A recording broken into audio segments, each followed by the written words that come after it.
This is what we came to you about 3 minutes ago. As we continue to have to clean the lens here, we are right in the belly of the beast here. This high plateau, obviously we're taking a little bit more wind than we probably would like at this point. But this is the primary area of concern here. They're looking at probably, excuse me, I'm going to get out of the way of the wind there for a second. The ocean breached here probably about 30 minutes ago, and this is just going to all start flowing down. They're expecting Ocean Avenue to be completely overrun within the next 2 hours. That's the scene right here. Oh, excuse me. From Belmar. Guys, let's go back to you in the studio. I'm Chris Raggi, live in Mode 2.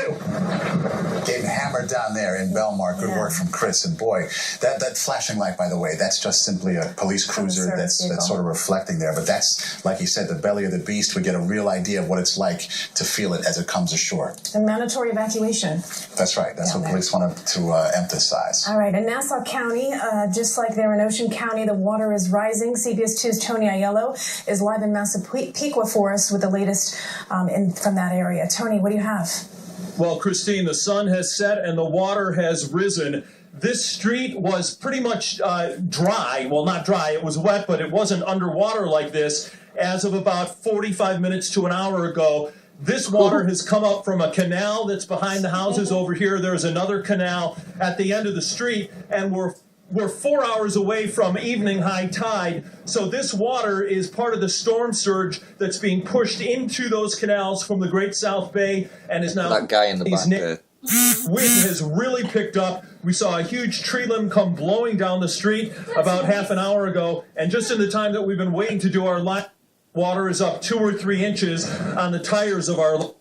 I'm in Massapequa, where the volunteer fire department has about 200 members. They've been out doing rescues. We have some video that we shot earlier today after the morning high tide. People looked out their windows. They saw that water was up 2-3 feet, and they figured that they could ride the storm out, and then they decided, nope, we're not even going to try this. So they called the volunteer fire department, which has a vehicle which has clearance that's high enough that it can drive well into the floodwater. They rescued a number, at least 16 people that we know of, and they had several others as the afternoon wore on.